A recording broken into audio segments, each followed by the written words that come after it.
통계에 의하면 우리나라 사람들이 1년 365일 가운데 가장 가정 불화가 많은 때가 명절 직후래요. 추석, 설날 지나면서 교통지옥을 헤치고 시댁으로 친정으로 다녀와서는 박 터지게 싸우고, 그래서 명절을 지낸 후에 이혼율이 급상승하고 자살률이 급상승한다는 그런 통계예요. 명절 때 이 주부들의 속을 터지게 하는 그런 이들이 있죠. 엎어지면 코 닿을 때 살면서 명절 때문에 꼭 늦게 오는 동서, 또 열심히 전을 부치면 옆에 앉아서 낼름낼름 다 집어먹어버리는 시동생, 며느리는 친정에 안 보내면서 시집간 딸은 빨리 안 온다고 막 전화질하는 시어머니.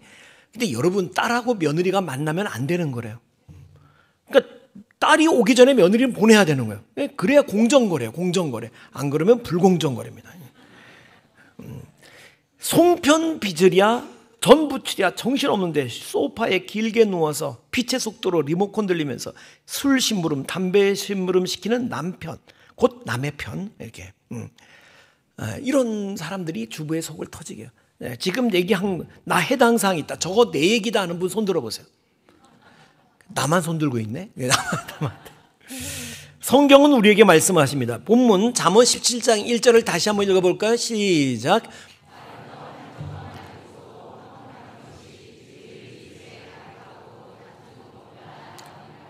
이 말씀의 의미는 이것입니다. 뭐냐면 가난해도 행복할 수 있다는 것이고, 한 분 아멘 하시네. 한 분 아멘. 아무리 풍족해도 불행할 수 있다. 화목하지 않으면. 그런 말씀입니다. 여러분, 어떤 가정이 되고 싶어요? 전자, 후자? 전자. 말은 그렇게 하는데 진짜 가난해도 전자 진짜 원해? 진짜 원해? 여러분, 가화만사성이라고 그러죠? 가화만사성. 무슨 뜻이에요? 가화. 가정에서 화가 나면 만사성, 만사의 성이 난다. 이제 그런 의미라고 그래요. 그런 의미야. 여러분, 가정에서 열받치면 집에 밖에 나가서도 계속 열받쳐 있는 거예요, 여러분. 집구석이 그런데 무슨 일이 잘 되겠어요? 그러니까 요는 뭐예요? 송편 만들랴, 전 부치랴, 나물 만들랴, 그러다가 지치고 짜증나고 피곤하고 마음 불편해지는 것보다 차라리 그냥 고추장에 밥 비벼 먹으면서 화목한 편을 택해라, 이런 말씀이에요. 로마서 12장 18절 말씀 볼까요? 로마서 12장 18절 같이 시작.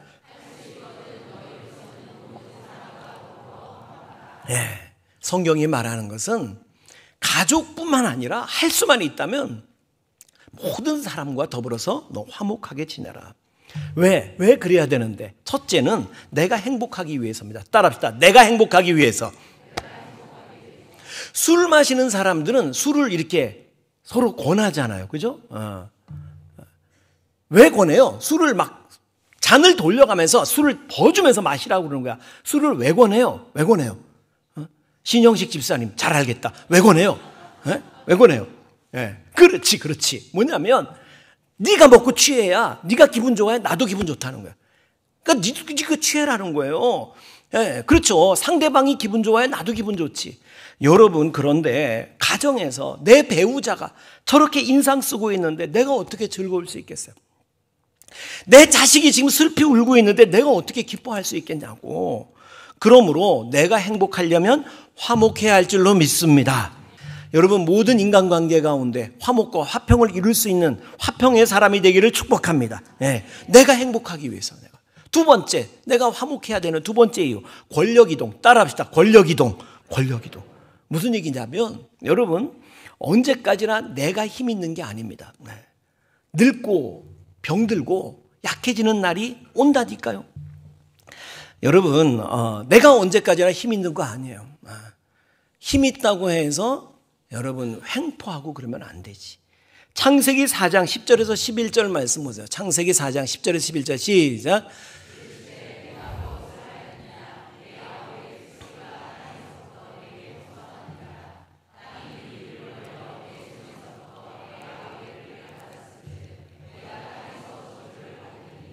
이 대목 무슨 대목인 줄 아시죠? 아담과 하와의 두 아들 카인과 아벨의 얘기예요.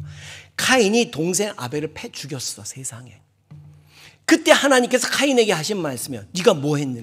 네가 한 짓이 뭐야 도대체 이게 지금. 네 아우의 핏소리가 땅에서부터 내게 호소하고 있다. 네 동생의 그 피를, 억울한 피를 네가 흘리게 했으니 네가 땅에서 저주를 받는다. 여러분, 누구 마음 아프게 하면 이 무슨 얘기예요? 하나님께서 그 박해받는 사람의 원한을 살피신다는 거예요. 억울한 마음 하나님께서 들으신다는 거예요. 그러니까 여러분, 누구 아프게 하지 말고, 누구 가슴 아프게 하지 말고, 여러분 화평을 이루어질 수 있게 되기를 축복합니다. 그래야 화목해야 은혜가 임합니다. 따라합시다. 화목해야 은혜가 임한다. 히브리서 12장 14절 말씀 우리 같이 봉독합니다. 시작. 모든 사람과 더불어 화평함과 거룩함을 따르라. 화평하지 않고는 주를 보지 못한대. 무슨 얘기예요? 주님께 예배드려도 하나님이 그 예배 안 받으신다 그 말이에요. 기도해도 하나님이 네 기도 안 들어주신다 그 말이에요. 들어주지 않으니 응답받지 못하는 거지. 주님을 보지 못한다는 말은 화목하지 못하면 하나님 너 기도해도 응답이 없다 그 말입니다.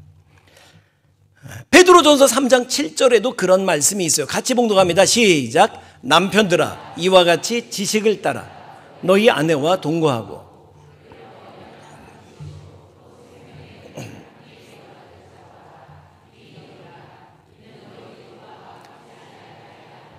남편들아 네 아내 가슴 아프게 하지 마라. 왜냐하면 너희 기도가 막히지 않게 하려고.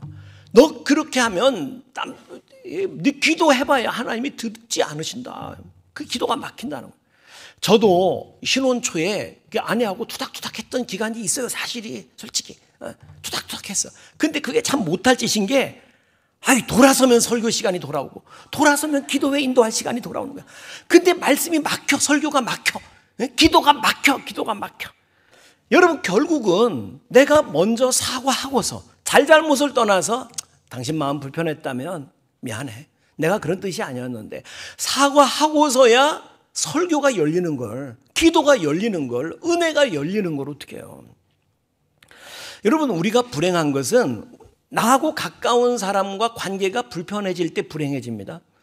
김정은이 때문에 불행합니까? 여러분, 솔직히 아무 상관없어요. 근데 여러분, 가까운 남편하고 아내하고 부모와 자녀와 형제간에 친구와 교우 간에 가까이 지내는 사람과 관계가 불편해지면 진짜 힘들어지는 거예요. 그래서 주님은 말씀하십니다. 마태복음 5장 24절, 마태복음 5장 24절 시작.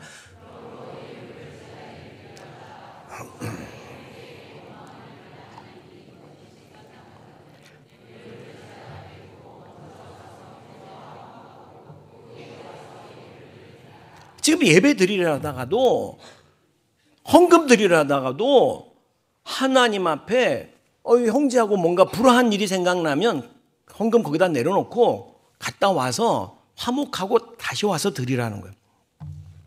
여러분, 늘 먼저 가족과, 무엇보다도 가족과 형제와 여러분 화목하고, 그래서 여러분의 예배가 하나님께서 기뻐 받으시는 예배가 되기를 축복합니다. 어떻게 그럴 수 있냐 그 말인데, 화목하고 싶다고. 근데 화목이 안 돼. 어떻게 하면 좋아요? 잠언 15장 1절 말씀. 잠언 15장 1절 시작.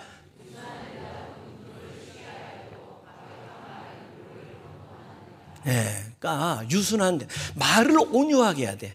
말을 유순하게 해야 됩니다. 여러분, 개 키워보셨습니까?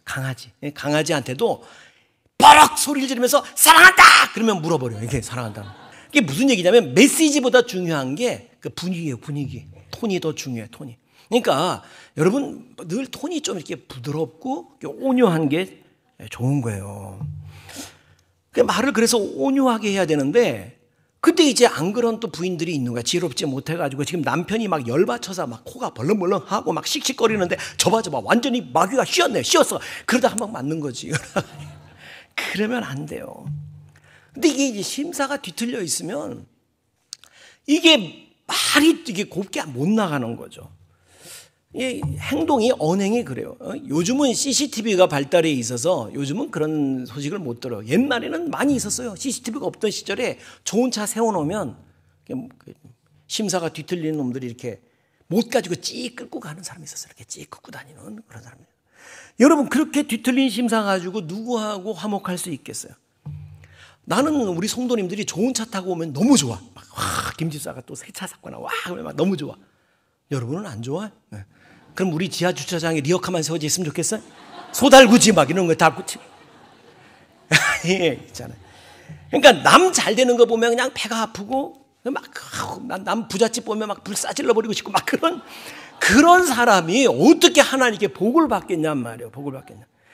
여러분, 집에 억만금을 쌓아놓아도 그렇게 증오심과 시기와 질투심이 가득 차 있는 한 행복은 없습니다. 근데 그게 내 마음대로 안 돼. 그게 조절이 안 된단 말이에요. 위로부터 부어주시는 은혜가 있어야 할 줄로 믿습니다.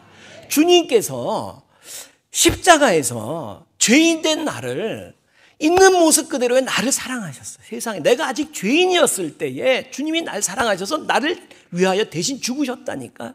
그렇다면 나도 그 사랑으로, 그 은혜를 이미 보면 나도 그 사랑으로 사랑할 수 있게 되는 거예요. 위에부터 부어주시는 그 은혜, 그 평강을 샬롬이라고 합니다. 따라합시다. 샬롬, 샬롬, 샬롬. 평화. 주님이 부어주시는 평화. 내 마음에 주시는 평화. 여러분, 무슨 올림픽 행사 같은 거 할 때에 비둘기 막 날려보내는 걸 봐요. 평화를 기원하면서. 그거 쓸데없는 짓 하는 거예요. 비둘기 잡느라고 고생만 했지. 그거 날려보낸다고 해서 평화 오지 않아요. 그거 온다고. 네. 여러분, 이스라엘 사람들은 만나면 인사가 샬롬 그러잖아요. 샬롬. 샬롬. 주님께서 당신의 마음에 평화를 주시길 원합니다. 그 말이에요. 주님께서 지금 뒤틀려지고 상처나고 왜곡된 이 마음에 하늘의 평안을 주시기를 원합니다. 근데 우리나라는 식사는 하셨습니까? 왜 밥 타령을 그렇게 했는지 아마 어려워서 그랬을 것 같아요. 식사는. 근데 샬롬이에요. 샬롬. 주님께서 부어주시는 평화. 여러분 심령에 주님께서 부어주시는 평화가 넘쳐나게 되기를 축복합니다.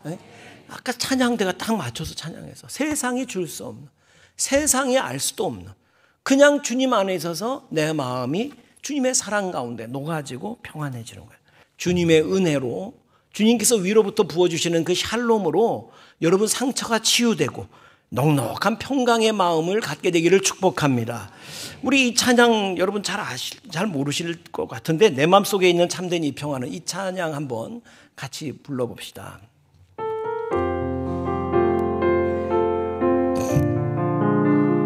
기도하는 마음으로 이렇게 내 마음속에 있는 참된 이 평화는 누구도 앗아갈 수 없네. 주는 내 마음에 구주 되시었네. 호주 없이 살 수 없네.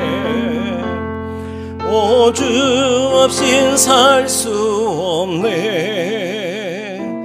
주님만 나를 구하시네. 주님 없는 세상 평화 없네. 호주 없이 살 수 없네. 주님께서 세상에 줄 수 없는, 세상에 알 수도 없는 하늘로부터 임하는 평강을 여러분 심령에 넘쳐나게 해주시기를 축복합니다. 주님께서 있는 모습 그대로의 우리를 사랑하셨잖아요. 하나님께서 있는 모습, 우리가 아직 죄인 되었을 때 우리를 사랑하셔서 그 외아들을 이 땅에 보내시고 예수님 우리 죄를 대신 지시고 십자가 못 박혀 죽으심으로 우리를 구원해 주셨어요. 그러니까 우리도 있는 모습 그대로 그냥 사랑하는 거예요. 우리 교회에 여러 차례 다녀가셨던 이상옥 교수님 아시죠? 장로의 신학대학 이상옥 교수님. 이분 사모님이 경차를 운전하시고 다니시는가 봐요. 국민차라는 거 있잖아요. 티콘지 뭔지 하여튼 국민차를 운전하고 다니셨는데 그 당시에 이제 이 목사님의 그 아들이 초등학교 6학년 다니는 아들이 있었는데 이 아들이 그 경차 타는 걸 창피해하는 거야. 특별히 아빠가 그 경차를 운전해서 아들을 학교에다 배웅해 줄 때면 창피해가지고 초등학교 그 학교 정문 앞에 그 500m 전부터 막 내려달라고 그러는데 내 친구 안 보는 데서 내려달라고 막 난리 쳐가지고 내려주니까 얘가 문을 꽝 닫고 뒤도 안 돌아보고 막 도망치듯이 가는 거야. 목사님 순간 화가 착 치밀었어. 그래서 가는 놈을 불러 세웠어. 야 이놈아 잠깐 봐. 그리고는 아이 양쪽 뺨을 탁 잡고는 아빠가 그랬다는 거야. 너 아빠 얼굴 똑바로 봐. 응? 너 아빠 얼굴 똑바로 봐. 이게 네 아빠야. 티코를 타든 어쨌든 이게 지금 네 아빠야. 네 아빠의 모습이야. 아빠 얼굴 말고 딴 게 보이면 안 돼. 안 돼. 그랬다. 며칠 후에 퇴근해서 집에 돌아와 보니까 그 아들이 엄마한테 야단을 맞고 있더래요. 수학 경시대회 시험을 잘못 본 거야. 55점밖에 못 맞았어요. 네. 근데 그게 참 이상하죠? 그 이상해. 응? 내 자식 누가 야단치면 기분 안 좋아. 마누라가 야단쳐도 기분 안 좋아. 내 자식은 다만. 그래가지고 이 목사님이 한마디 옆에서 이제 그만하지. 사모님한테 그런 거야. 그랬더니 사모님이 당신은 들어가 있어요? 그래서 얼른 들어왔대. 근데 이따가는 괜히 자기한테 이게 봉변 튈까봐 그래가지고 들어왔대. 그리고 이제 사모님이 한 따까리 아들한테 하고 나서 이제 아들이 막 울고 있는데 그 방에 위로하려고 들어간 거예요. 위로만 하고 왔으면 좋은데 한마디 또 한 거예요. 그러니까 공부 좀 하지. 너 점수 잘 받았으면 너도 좋고 나도 좋고 엄마도 좋고 얼마나 좋으냐. 그랬더니 아이가 갑자기 얼굴이 다시 시뻘개더니 아빠 얼굴을 양손으로 잡더래요. 그리고 아빠 저를 보세요. 이게 저예요. 이게 저예요. 딴 게 보이면 안 돼요. 딴 게 보이면 안 돼요. 여러분 우리는 자꾸 아들을 볼 때 성적표가 보이는 거야. 성적표가 보이는 거야. 남편을 보는데 월급 봉투로 보이는 거야. 월급 봉투 이것밖에 못 보냐는 거야. 마누라를 보는데 청소기로 보이고 세탁기로 보이는 거야. 세탁기로. 그러면 안 되죠. 그러면 안 되지.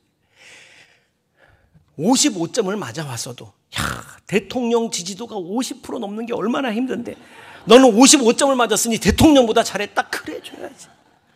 여러분 우리 눈에 사람이 보여야 돼. 사람이 보여야 되는 거예요. 그 사람의 어떤 재산이나 성적이나 무슨 행동이나 그 전에 예수님께서 대신 죽으실 만큼 사랑한 영혼이잖아요. 주님이 저 사람을 위해서 죽을 만큼 저 사람을 사랑했다니까. 그리고 내 아내로 내 남편으로 내 자식으로 내 부모로 내 형제로 만나게 주셨다니까. 우리 교우로. 이철환 씨 아시죠? 그 연탄길의 저자 이철환 씨가 쓴 글 중에 만보기 아저씨라는 글이 있습니다. 어느 산동네 초등학교 앞에 한 교통경찰 아저씨가 있었어요. 그 아저씨는 모자를 깊게 눌러 쓰고 오른판에는 교통경찰 완장을 두르고 그리고 건널목에 서가지고 수신호를 보내는데 이 아저씨는 진짜 교통경찰이 아니었습니다. 모자도 진짜 경찰 모자가 아니고 오른팔에 두른 완장도 매직으로 찍찍 긁어쓴 볼품 없는 완장입니다. 동네 사람들은 그 아저씨를 만보기 아저씨라고 불렀습니다. 이 만보기 아저씨는 정신이 온전치 못한 아저씨였어요.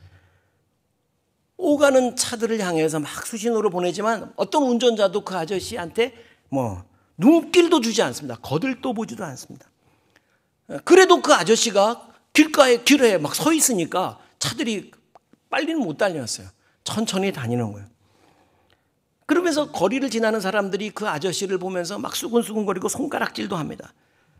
그러나 그 아저씨의 아픔을 아는 사람은 아무 말 하지 않습니다.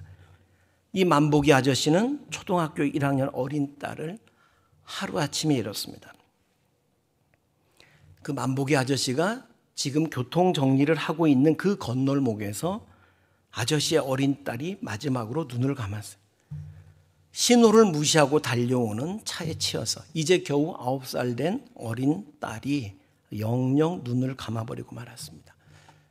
아빠 얼굴을 도화지에 그려서 숙제를 해가지고 집을 나서던 그 어린 딸의 마지막 모습을 이 만보기 아저씨는 잊을 수가 없었습니다. 아파다가 가슴을 찢으며 아파다가 이 만보기 아저씨가 그만 미쳐버린 거예요. 딸기꽃 같은 어린 딸의 얼굴을 단 한순간도 지울 수가 없어서 만보기 아저씨는 차라리 미쳐버리고 만 거예요. 그리고 그 딸이 교통사고 나서 가버린 그곳에서 또 다른 아이들이 사고를 당해서 그 어린 딸처럼 될까봐 그 만보기 아저씨는 비가 오나 눈이 오나 바람이 부나 그 학교 앞 건널목을 지키고 있었던 겁니다. 어느 날 그 만보기 아저씨가 시름시름 앓기 시작했어요. 더 이상 교통 정리도 할 수가 없었습니다. 그러다 끝내 눈을 감았습니다. 만보기 아저씨 가슴에는 그 어버이날에 그 9살 어린 딸이 가슴에 달아줬던 그 카네이션을 이미 2년이나 지나버려서 다 시들어버린 그걸 비닐로 꼭꼭 싸가지고 2년 넘게 달고 다녔어.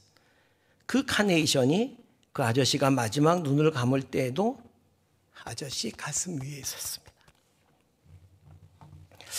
여러분, 내가 사랑하는 그 가족이, 내가 사랑하는 그 사람이 언제까지나 내 곁에 있는 게 아니죠. 부모님이 언제고 가십니다. 내 남편, 내 아내가 언제까지나 내 곁에 있는 게 아니고 내 곁을 호련히 떠나버리는 날이 오는 거예요. 내 자식이 떠나버리는 날이 오는 거예요. 내가 떠나든 자식이 떠나든 순서는 없어요. 사실은 떠나버리는 날이 오는 거예요. 그때는 우리는 울고불고 어쩔 수 없어, 어찌할 수 없는 피눈물을 쏟게 될 거예요. 그런데 지금 사랑할 수 있을 때, 지금 사랑할 수 있을 때에 왜 그 좀 더 사랑하지 못하고 서로 풀어하고 그래야 되냔 말이에요.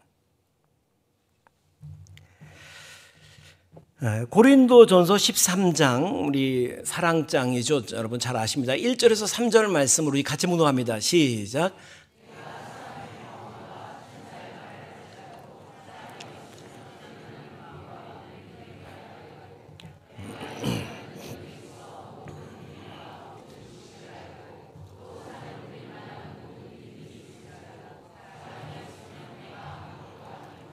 내가 내게 있는 모든 것으로 구제하고 또 내 몸을 불사르게 내줄지라도 사랑이 없으면 내게 아무 이익이 없다.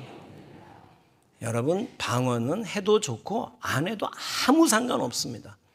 여러분, 지식도 있으면 좋지만 없어도 괜찮아요. 구제를 많이 하면 좋은 일이지만 그보다 더 중요한 일이 있어요. 사랑하는 거예요. 사랑하는 거예요. 우리 모두 그 주님께서 베풀어 주신 그 사랑을 받고, 그 십자가의 사랑, 죄인 되었던 우리 모습을 있는 모습 그대로 사랑하신 그 사랑으로 주님께서 하늘로부터 베풀어 주시는 그 샬롬의 그 평화의 은혜가 우리 심령에 넘쳐서 마땅히 우리가 사랑해야 할 사람, 우리가 만나는 특별히 우리 가족들을 사랑하고, 그래서 따뜻한 가정, 화목한 가정을 이루고 모든 관계 가운데 화평한 관계를 이루어가는 평화의 사람이 되는 저와 여러분 모두가 되시기를 주 이름으로 축원합니다.